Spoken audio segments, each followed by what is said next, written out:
Il était l'homme qui portait cette revendication de l'indépendance. C'était l'homme qui l'incarnait.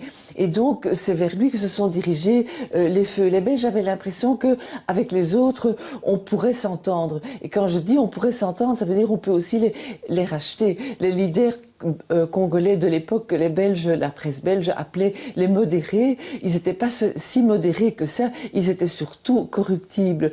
Avec Lumumba, c'était difficile. On avait l'impression qu'on ne pouvait pas lui faire entendre raison, qu'on ne pouvait pas l'acheter, le corrompre, parce que il avait son idée, il était assez idéaliste.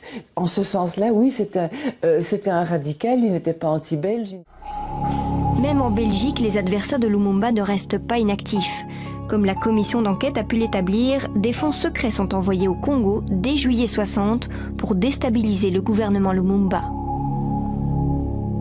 Ce qui m'a frappé, c'est la piste de l'argent. C'est de découvrir qu'en 60, la Belgique avait voté un budget spécial qui était tout de même de 7 millions d'euros, ce qui n'était pas rien pour l'époque, qui était un budget spécial pour se concilier les faveurs des leaders congolais de l'époque. Aujourd'hui, je me dis, mais au fond, c'est une leçon qui leur a été enseignée en 60, et ben ils l'ont bien apprise, mais il faut retourner aux sources. Donc cet aspect de fonds secret qui échappait au contrôle parlementaire, qui était destiné à soudoyer les dirigeants congolais de l'époque, c'est quelque chose qu'on ne savait pas, en tout cas moi je ne le savais pas, et qui m'a vraiment fait réfléchir.